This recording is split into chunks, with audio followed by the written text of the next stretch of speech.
여러분 반갑습니다. 슈퍼리치입니다. 오늘 시장 양시장 상승 전환으로 오늘은 좀 제약바이오들이 움직임 자체가 나오고 있고 제약바이오가 강한 흐름을 나오고 있기 때문에 여러분들이 관심을 가질 만한 제약바이오 종목에 대해서 끼가 있는 종목에 대해서 추천을 해드리도록 할 거고 SK바이오팜도 당연히 기대를 하는 부분이 너무나도 많이 남아 있어요. 그래서 올해보다는 내년도에 우리가 더 기대를 할 수밖에 없는 이유에 대해서 분석을 해드릴 테니까 여러분들 구독이랑 좋아요 눌러주시고 영상 끝까지 확인을 해주시기 바랍니다. 자, 그리고 영상 속에서 이제 여의도 1%의 시장 일기를 여러분들한테 한 번씩 들려드릴 테니까 여러분들이 주식을 하시는 데 있어서 참고를 하시면 될 것 같습니다. 자, 오늘 시장 딱 여러분들한테 말씀을 드리면은 FOMC 회의록 발표를 앞두고 이제 생산자 물가지수가 작년 대비했을 때 9.6% 높게 발표된 상황이기 때문에 연방준비제도가 이제 매파적인 이제 긴축 재정을 시행을 할 거다라는 전망에 좀 무게가 실렸다라고 보시면 될 것 같고 우리나라 시장 지금의 흐름 자체를 놓고 보면은 뭐 크게 움직이는 흐름은 없어요. 미국의 FOMC 회의록 발표를 앞두고 지속적으로 눈치 보기 장세가 펼쳐지고 있고 현재까지는 FOMC 컨센서스는 테이퍼링 가속화 그리고 금리 인상 내년 2회에서 3회 그리고 금리 인상 시작은 내년 5월로 컨센서스를 크게 벗어나지만 않으면은 오히려 시장에서 이 불확실성 해소에 따른 반등에 대해서 우리가 기대를 해볼 만하다라고 생각을 하시면 될 것 같아요. 그래서 항상 시장에서 문제가 됐던 게 이 불확실성이기 때문에 이게 해소가 되면은 자연스럽게 반등적인 부분이 나올 수 있는 거고 그리고 대주주 양도세 관련 이슈 자체는 매년 뭐 연말마다 생기는 부분은 있는데 올해도 그렇게 크지는 않을 거고 늘 그렇듯이 이런 이슈로 시장이 조정을 주면은 연초 랠리가 다시 이어지기 때문에 우리가 연말 조정을 활용을 해서 이런저런 이유로 메이저 수급이 들어오는 종목들 위주로 포트를 건강하게 꾸려 놓으시면 된다라고 말씀을 드리고 싶습니다. 자, 그리고 오늘 시장 같은 경우에도 게임 쪽이나 NFT 쪽도 많이 밀리는 분위기인데 이제 게임 쪽은 당연히 그저께 나온 규제 이 규제 같은 경우에는 어차피 게임사들이 국내 시장만 보고 하는 게 절대 아니에요. 그리고 미르4 같은 경우에도 우리나라 중국에는 출시를 안 하고 글로벌이에요. 다른 해외 나라에서는 정상적으로 다 진행이 되고 있고 매출의 대부분은 어차피 해외에서 나온다. 그래서 워낙 많이 올라서 조금은 쉬어간다 이렇게 보시는 게 맞다라고 말씀을 드리고 싶습니다. 자, 그래서 이번 시장 하락이 끝나면은 어차피 다시 또 잡아야 될 거는 게임 쪽이나 메타버스 OTT 쪽도 결국에는 다시 갈 거예요. 그래서 오히려 눌림이 나왔을 때는 여러분들이 분할적으로 차곡차곡 평단 관리한다라고 생각을 하시고 모아 가시면 될 거고 어제 미 증시도 이제 오미크론 우려감 때문에 내린 상황이라서 또 같이 약간 동조가 되고 있는 분위기고 최근 시장 흐름은 이런 거예요.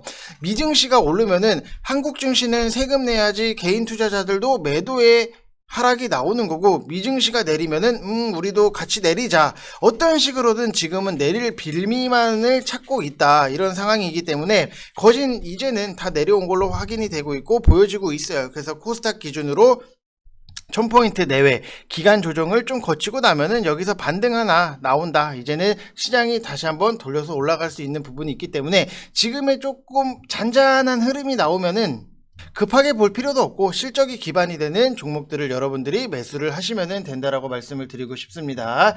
자, 그래서 여러분들 시장에 대해서는 분명하게 파악을 해야지 우리가 뭔가를 준비를 하든 대비를 하든 뭔가를 할 거 아니에요. 그렇기 때문에 시장에 대해서는 일기처럼 여러분들한테 맨날 분석을 해 드릴 테니까 이 정도 시황이라든지 분석력을 갖고 있는 사람은 정말로 몇이 없어요. 그냥 뭐 이 종목이 가네요, 저 종목이 가네요, 이게 여기서 올라가네요, 저게 저기서 내려가네요, 이런 데를 여러분들 몇백만 원 하고 하면은 솔직히 돈 아깝잖아요. 그렇기 때문에 좀 이런 명확한 분석이 항상 필요할 수밖에 없다라고 생각을 하시면 될 것 같습니다.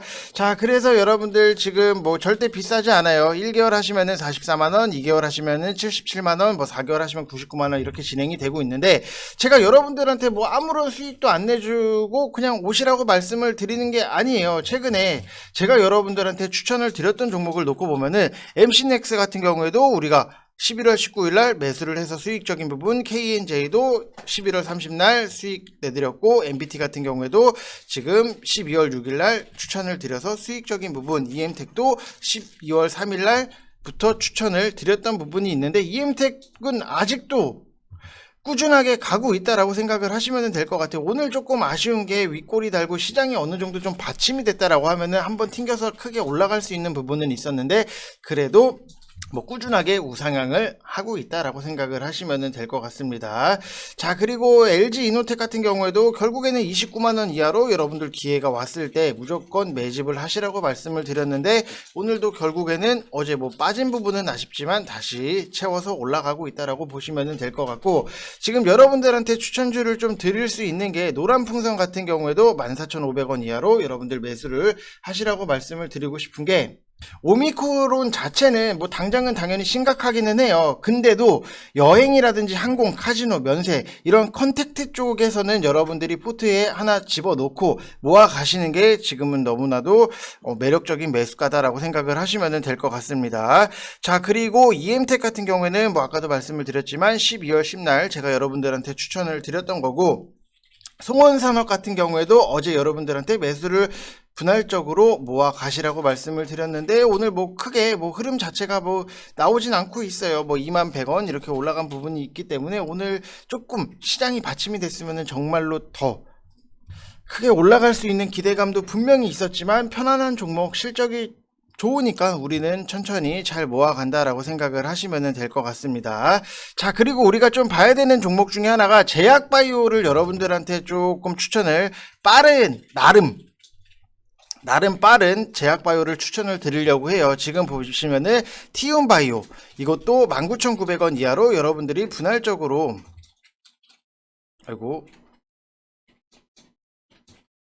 분할적으로 매수를 하시라고 말씀을 드리는 거고, 대신에 손절가는 분명히 있어요. 그래서 좀 호가를 보면서 지금 VIP 방에서도 같이 매수를 한 종목이기 때문에 손절가를 집어드린 것도 결국에는 제약바이오의 움직임 자체가 급등락이 굉장히 심해요. 그래서 손절에 자신이 없으면은 여러분들 접근하시지 마시라고 말씀을 드리고 싶고, SK 플라즈마 지분 투자를 통해서 다양한 사업 시너지 창출도 기대를 할 수 있는 거고, 세 가지 주력 신약 파이프라인 임상을 진행을 하고 있습니다. 자, 그리고 2022년도 내년에 면역 항암제라든지 혈우병 치료제 이런 것들에 대해서 본격적으로 임상 진행이 되고 있고, 신약 개발도 일정대로 잘 진행이 되고 있어요. 그래서 이런 종목들에 대해서는 우리가 손절 라인, 제약바이오는 지금 어쩔 수가 없어요. 여러분들 손절 라인을 딱 잡고 움직이겠다라고 말씀을 드리고 싶습니다. 자, 그래서 뭐 천천히 지금 보면은 뭐 19,950원 이렇게 형성이 되어 있는 부분이 있기 때문에, 우리가 아무리 빠르고 손절가를 딱 집어 드린다라고 하더라도 항상 분할 매수는 무조건적으로 하셔야 된다라고 말씀을 드리고 싶습니다.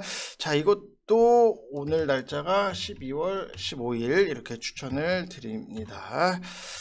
자, 그리고 우리가 좀 봐야 되는 게 SK 바이오팜 같은 경우에도 기대를 할 수 있는 부분은 분명히 있어요. 지금 보면은 어찌됐든지 간에 좀 제약바이오의 큰 틀에 큰 흐름 자체를 놓고 보면은 JP 모건 헬스케어가 1월 중순에 있는데, 이것도 원래는 2년간 비대면으로 진행이 돼서 그동안 JP 모건 헬스케어가 있다라고 해서 바이오 종목이 오르는 그런 시장은 나오지 않았었어요. 근데 내년에는 대면으로 열릴 계획인데, 이거를 내용 정리를 브리핑한 거를 VIP 방에서는 좀 공개를 해드릴 예정이고, SK 바이오팜 같은 경우에는 실적적인 부분에 있어서 8배 이상 늘어난 2천억 원 이상의 매출을 낼 것에 대해서 우리는 기대를 하고 있다. 그래서 내년부터는 제가 좀 우선적으로 기대를 하고 있는 게, 세노마메이트의 미국 매출이 본격화되고 있고, 그 다음에 세노마메이트는 2019년 FDA로부터 성인 대부분 부분 발작 치료제로 허가를 받으면서 지난 3월에는 유럽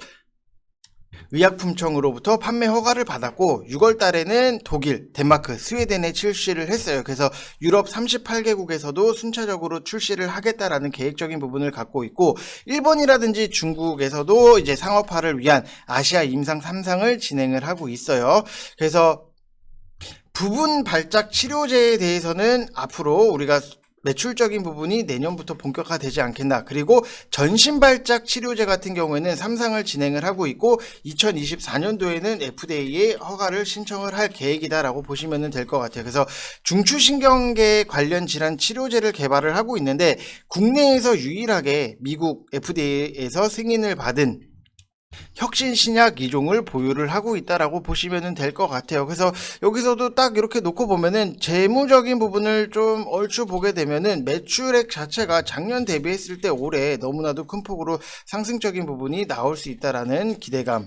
영업이익 같은 경우에도 작년 대비했을 때 올해 굉장히 큰 폭으로 줄여 나갔다라고 하는 부분, 당기순이익도 큰 폭으로 줄여 나갔다라고 하는 부분은 재무적으로도 좀 긍정적인 부분은 분명히 있다라고 생각을 하시면 될 것 같고, 이제 중국에서 마일스톤도 수령을 할 예정 자체가 있기 때문에 앞으로의 매출적인 부분이라든지 재무적인 부분에서도 기대를 할 수 있다. 대신에 좀 차트적인 부분을 놓고 봤을 때는 생각보다 정말로 바닥권까지 내려와 있는 부분이 있기 때문에 항상 제가 여러분들한테 강조를 드렸던 거, 기준점 하나가 만약에 내가 지금 당장에 13만원에 매수를 했다라고 해도 빠진다라고 해서 오늘 빠지네 좀 더 사고, 내일도 빠지네 좀 더 사고 좀 더 사고, 이런 식으로 진행을 하시는 것보다도 차라리 내가 여기서 갖고 있는데 생각했던 것보다도 너무 많이 빠진다라고 하면은 항상 강조를 드렸던 RSI 30 이하에서 여러분들 좀 매수를, 추가적인 매수는 항상 이 포인트예요. RSI 30 이하. 그래서 빠진다고 아무 때나 여러분들이 매수를 하시면은 정말 현금이 필요할 때 쓸 수가 없다라고 하는 부분은 여러분들이 꼭 인지를 주셨으면 좋겠다라고 말씀을 다시 한번 드리고 싶습니다. 자, 그래서 항상 여러분들이 지금 시장에서 뭐 조급해지는 시기인 거는 맞아요. 근데 지금 시장에 대해서 여러분들이 조급하게 보시는 것보다도 좀 편안하게 좋은 종목들, 좋은 매수가에 잘 잡아 놓으시면 될 것 같습니다. 자, 이번 영상 여기서 마치겠습니다. 감사합니다.